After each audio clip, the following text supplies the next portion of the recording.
I love that. Yes, so close. We almost. Hello, journeyers. Happy New Year. Happy New Year, journeyers. Oh, so good to see you as always. Oh, it's a new year and I'm excited. I'm excited. It's day 2 of January 2023. Isn't that It's wild? The a years real are just going on. Um, and so we are in a new annual theme.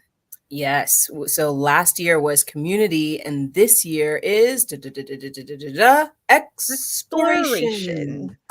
So we're going to be exploring with all of you wonderful journeyers, exploring our lives, exploring the world around us, exploring ourselves Yes. in like a metaphorical way. Probably not a physical way. I mean, you can. I'm not going to judge you. You not in a physical way. Yeah, exactly. No judgment. This is a judgment-free Yeah. zone. Explore your space. Yeah. Yeah. Uh-huh. There's so many things. So we have yes to it being about exploration, but also yes to this month being about the unknown. And this is what I Uh-huh. say. This is what I said about it. I said new year, new theme, new topic. This year's theme is exploration. The month's theme is the unknown. How does improv help us learn to cope with the unknown? So many ways. Let's Yeah. learn how. This is great because you had some stuff that you wanted to chat about, and I knew it would go right under, like, how does improv help us cope? So let's talk, Emily Arnold. Let's chat a little bit. Let's talk. Well, journeyers, if you've been paying attention at all, we know that I am heavily pregnant. I'm wearing, I don't know if I've done like a tummy show in a minute. So, like, Oh, here this we is are. good. Wow. That's right, Shannon. Wow.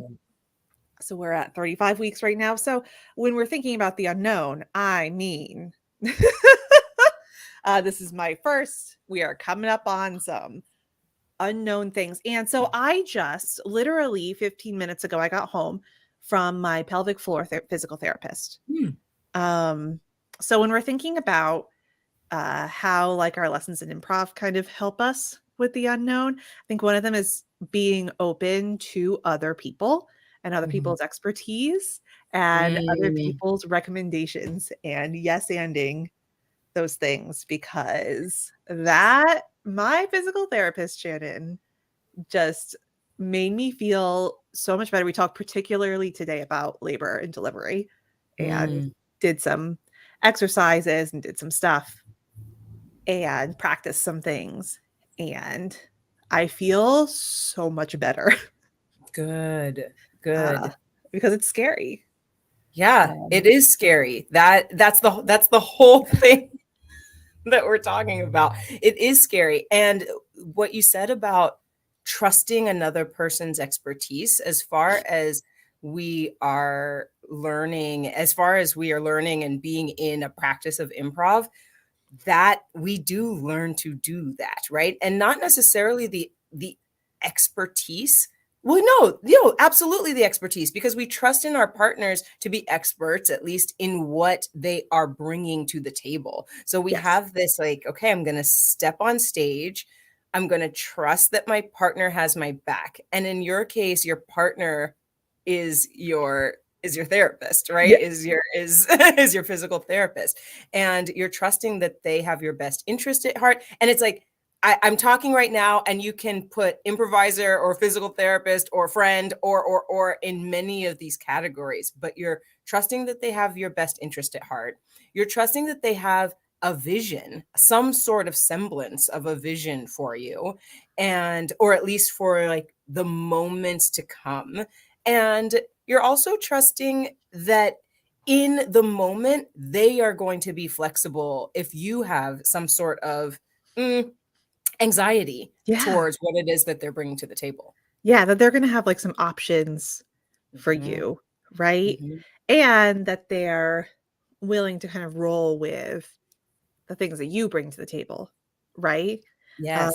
When I when I say to my PT, I'm like, I'm planning on having an epidural. She was like, cool. These are some of the things we can do. Bop, bop, bop, bop, bop, bop, bop. Mm-hmm. And so, and similarly on stage, the secret, hey everyone, we're not actually mind readers. What we are people who can roll with other people. So like, I don't know if I'm doing a scene with Shannon, I don't know exactly what you're going to say, Right. but I can be flexible enough to respond appropriately and in ways that'll help you, Mm-hmm. regardless of what you say, right? Right. And we've talked about this, we've talked about context a lot, right? On this show. We've talked about context because we, as improvisers, how about as people watching improv, there's always this feeling that, oh my gosh, I couldn't just get up there and say anything I wanted like you do. But we're not getting up there and saying anything that we No. want, right? We're setting up context. We try very hard to, at least whatever it is, the first words that come out of your mouth, the next person is going to try to put some context around that, build relationship, build environment, Mhm. build some sort of understanding story that the audience can be like, oh right, that person said, what a floppy day today, because they're both walruses. Yeah, Right. see, I see. And everyone's flopping around. And then they say we're having a floppy day, and then everyone goes bloop, bloop, bloop, bloop. And that makes sense. So that, at least it makes sense within the context, right? So when you are trusting your PT, yes, you're trusting their expertise. You're also in a space where you're not asking them how to, I don't know, bake a cake or Yeah. fry a burger, and you're not expecting them to be like, you know what, man, you know what's good? A good burger done well done with mushrooms. Like what are we Yeah. talking about? Why are we talking about Right, this? right. We're staying within like the confines of what we're talking about. Something else about the unknown when we're thinking about the unknown, right? Mhm. Uh, it sounds like a nebulous concept, but probably if you're thinking about the unknown, there's some sort of box that falls into, right? Right. Hmm. Um, if you're say going through like a big life event such as having a taking a small human from the inside of you to the outside of you, or if you are Yes. starting a new job, or if you're moving, or if you're doing any of those things, that has some context and some sort of like schema around that, right? Hmm. um Hmm. you're not just like you said, if you're starting a new job, if it's not in the restaurant industry, you're not like, okay, I don't know how to make burgers, so I don't know Right. how this is going to work.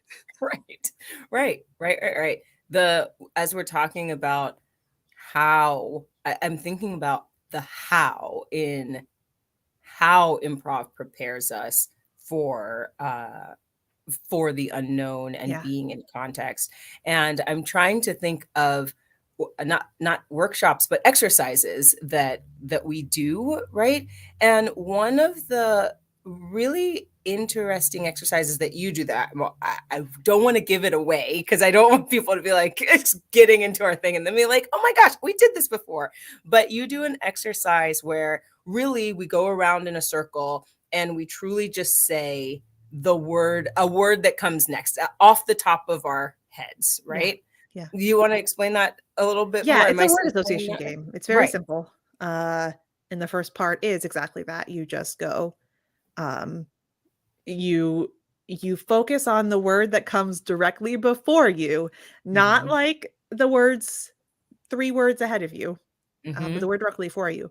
And you just say the first word that comes to your mind after that, right? Hmm. And so the unknown component is A, like you don't know what you're going to say Right. until literally that stimulus gets to your ears, right? Hmm. You don't know what they're going to say until they say it. Your partner Right. doesn't.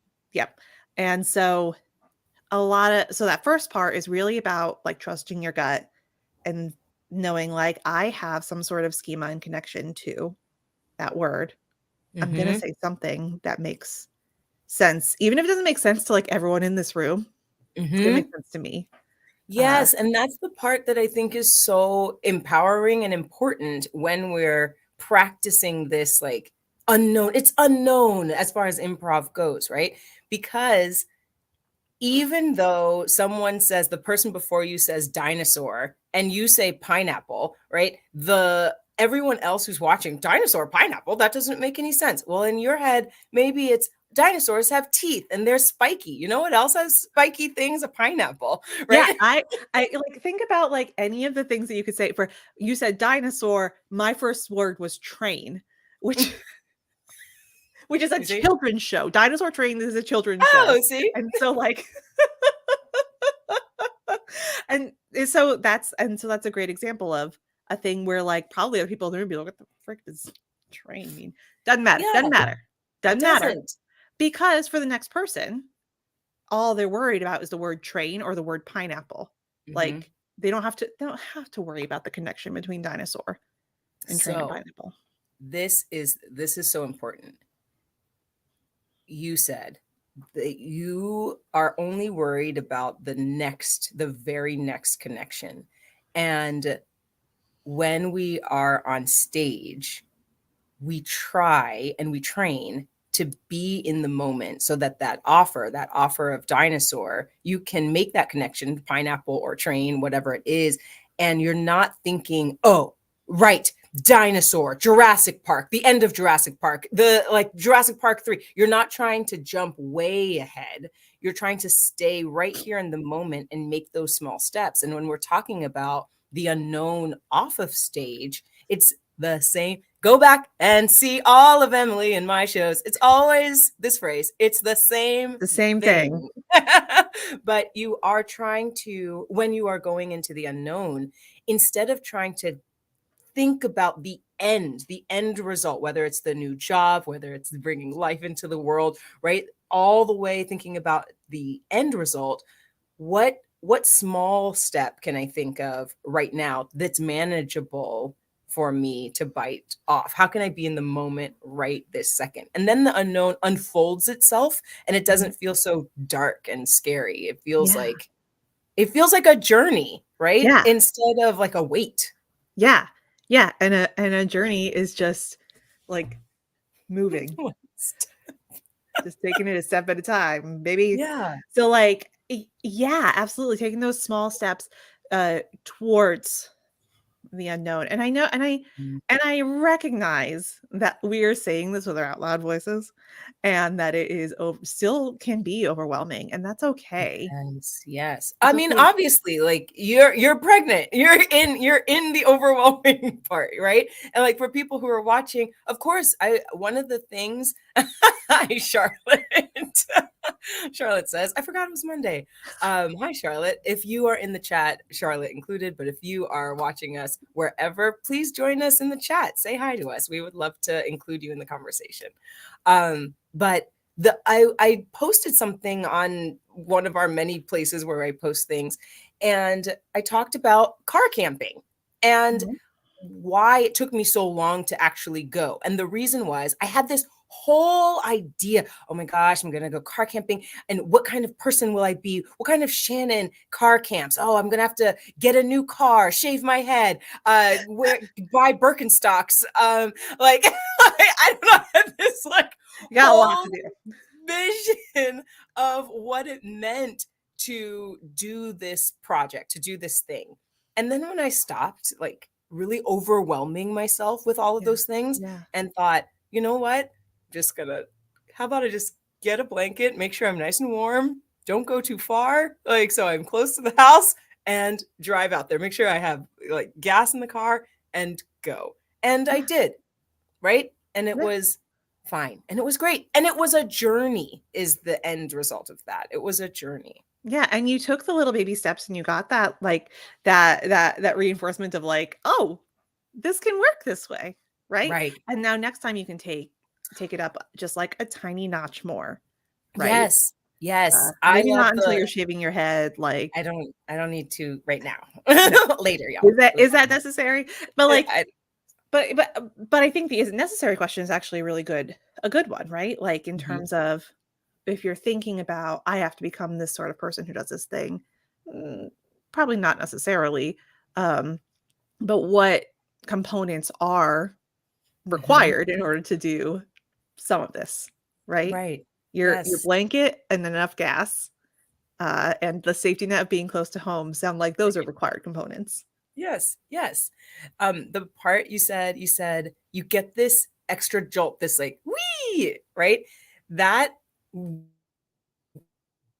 wee stage translates into yes and. It Yeah, translates into the and. It translates into the your partner yet taking what you said, your offer, and then anding it just a little bit, just the extra step.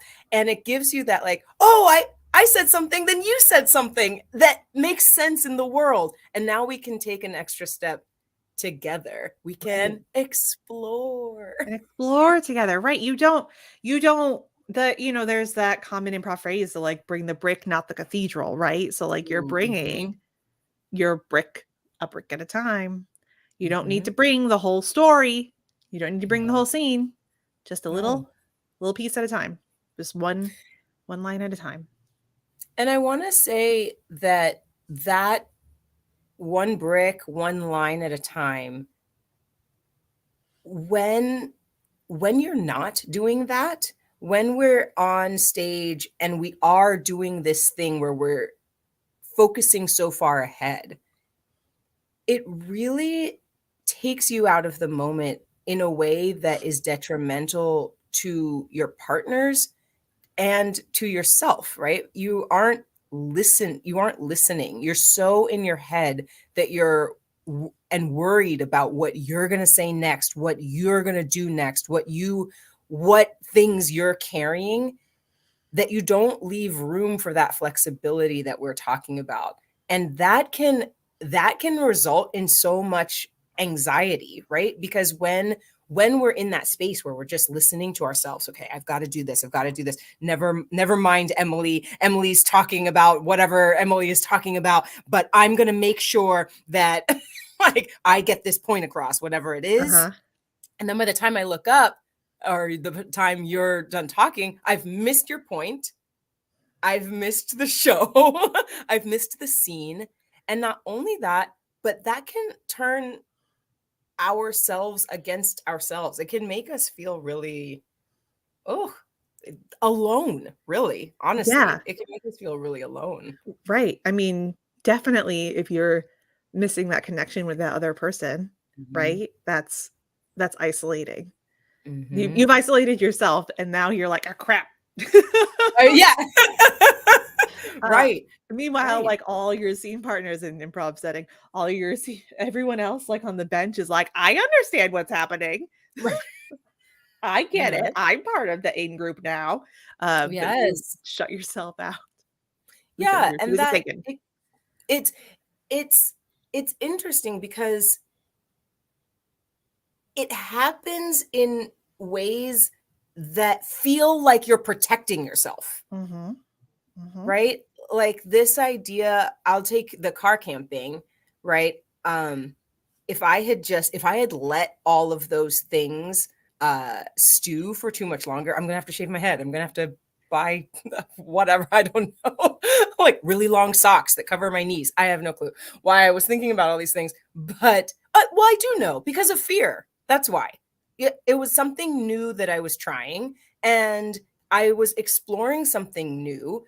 And so your brain wants to protect yourself. It wants Yep. to protect you. And Mhm. so it comes up with all of these things that you can worry about. And then that thing happens where you're not in the moment. I'm not listening to my values. You and I talk about values all the time, right? I'm not listening to my values. In that case, it was I want to try something new. I want to be out and adventurous. I want to do this thing that pushes me a little bit. And those were my values. And had I let all of this self-talk uh, enter my head and then I hadn't gone, I would have missed an opportunity and felt like, but it's okay. All of these things. I would have had to shave my head. So I didn't want to do that. So Yeah. I'll stay home. Yeah. I think when we're talking about values and what we do about them and how we let fear influence that. I think there's a visual that we use in the ACT world and the acceptance and commitment training world called the matrix, which is literally like a um, four quadrant thing. But I like to imagine, if you're thinking about it, like in one direction is the stuff that's important to you. And literally the moves that you make, the things that you do either move you closer to the stuff that's important to you or farther from it. Like you're either going towards or away, right?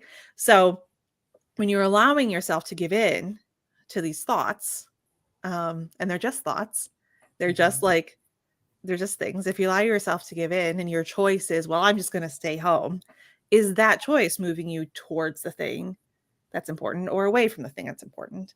And exactly what you're saying, Shannon, is if you let that fear kind of overtake you and you're like, well, I guess I just won't go, that's not a towards move.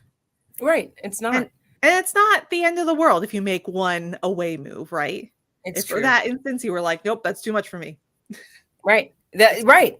And it is fine. It is fine because we can make different choices later. We can continue, we can make choices that get us towards the thing that are towards our values later. We can try it later.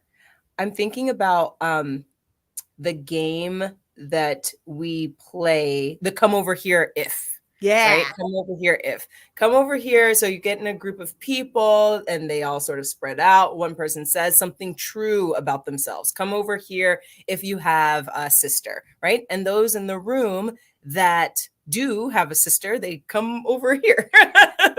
they join you. We play sometimes when I'm training, I ask people to say something about that's not necessarily divisive, but that's true about themselves. That's not a fact, right? Something they think. Yeah, I think this thing. Come over here if you think or if you believe, a belief system, right? And this is it's fun to play because one, you obviously you get to know people, but it also stirs up conversation, right? Well, oh, I don't believe that all the time. Oh, I don't, maybe today I believe that, but yesterday I didn't. And you get to do exactly what we're talking about. You get to physically see your values. You get to physically explore, like, oh, the unknown. I could believe that and move towards the thing or the person. And I feel like this is a good mental game as well, just to see as you're exploring something, as we're talking about exploring the unknown, you can ask yourself, like, all right, move towards the thing, move towards my value. If I'm going to be hurt, am I going to be hurt by this thing? Ooh, no. Okay, I'll move a little bit closer. All right. Okay, well, move towards my value if, am I going to be scared? Am I scared? Yes, I will be scared. Okay, well, maybe I'll just move a little bit further. But you can ask these types of questions and physically play the game in your body just to see where you actually stand, where you fit in not comparison, but in something, in, I want to say retro, the word is not retrospect, but in alignment with the thing that you're trying to explore. Well, yeah. And then I think that's an interesting kind of exercise because it can also help you evaluate what you think your values are. You know what I mean? If you're, if I say, like, if I say that I value adventure, if that's what I say with my life, but then I notice that anytime I get an offer of doing something big and adventurous, I'm like, I'd rather stay on the couch. Does that mean that I actually value adventure? Maybe I value safety. Maybe I value something else. Maybe I say that I value adventure because it makes me more interesting on Tinder. Like, but but maybe that's not actually me. And that's okay too, for you to take that second to like reevaluate yourself. I love that. Maybe that's not actually me. That's so great. That's Yeah. great. It's a great question to ask. Um, because at the end of this car camping, like, or during that whole thing, maybe I could have gone the way of maybe maybe camping isn't actually me. And that's all right. And we talk about that on on stage as well, right? You can make an offer and we talk about it and people don't like to hear it because all they want to hear is no, or all they want to hear is yes and. Yeah. Everyone wants to hear yes and. But it's okay to make an offer, have someone pick up that offer and take it into a direction that you don't like, Mm-hmm. Mm-hmm. that you don't feel into an unknown that you're unwilling to traverse Yeah. or unwilling to explore, to stay within our words. Well, and But because yes and isn't literal. It's that's not correct. literally yes and. Yes and is I see what's in front of me Hmm. and here's what I'm going to do about it. Yeah, And if it's I see what's in front of me and it makes me deeply uncomfortable, then I'm going to move away from it. And that right. is fine, right? It's not like you you don't look at a fire and you're like, I would love to run into that, right? You don't look into like, Yes. those like dramatic like pounding machines, like Oh those things gosh. where like it's like a factory and you're on a conveyor belt and the thing is pounding, the situation that happens in real life all the time. And you're not like, yes, and I will just go along for this ride. You're not. It's yes, I see that there's a giant pounding thing, and yes, that's going to destroy my fragile little body, and I should leave. Yes. And I should leave. Can you There's a word or a phrasing that you use when we are talking about um getting positive feedback. Mhm. What Uh, and Yeah. yeah, like the social reinforcement of it. Yes, Yeah. yes. And I think it's important here because we practice in the practice of improv, we learn social reinforcement when we make positive moves, if that makes sense. Like when we say yes and we take these things with us, we also learn that it's okay to say no. Yeah. Like it's okay to do exactly what Emily is talking about, which is say, yes, I see what's happening, and I choose to move away from it. In improv, we reward that as well. Yes. Mhm. Absolutely. And yes, Michael in the comment section says, "Thanks for clearing up this improv misconception." Absolutely. Uh, don't jump into a fire. Don't get crushed by the smashy thing just because it's in front of you. Don't do It's that. okay to say no. And you know what, Shannon? Like, yes, sometimes that is reinforced in an improv setting. I I know Yes. teachers and I've known people who have been like, butted that situation and you didn't yes and the situation. So we should, Good. as people and as improvisers, be able to provide that reinforcement and change, like Mhm. make sure that is consistent within our culture. Absolutely. You said, as people, as improvisers, and as improv teachers, Yeah. If you're a reinforce. teacher, if you're a teacher, Reinforce. Hmm. even in 101, you can talk about the flexibility of yes and. Yes, and it's important. My goodness, my gosh, we're in our time limit. How did we get to 30 minutes? I was literally watching the clock, and we still jumped over. Only because this is important. I think we're going to find a lot in this year as far as exploration, and a lot in this month as far as the unknown. Uh-huh. Yes. Yeah, we got a lot to dig into. We have a lot going on. this month. You will hear about it. We're at our time, so I don't want to go too far into it, but we have workshops, we have hangouts, we have all sorts of things. We do in the very near future, like next week, we have a virtual hangout that's free. Yes. Yes. Come hang with us and chat Please. about the unknown, how you're dealing with that in your life. We are moving them we had historically been doing them in the end of the month. We're doing them in the beginning of the month so they can inspire our topics, dude. So come on over, come chill. We got it. Yes, come on over and chill. And if we don't see you virtually, we definitely will see you on and off the stage. Goodbye. Bye.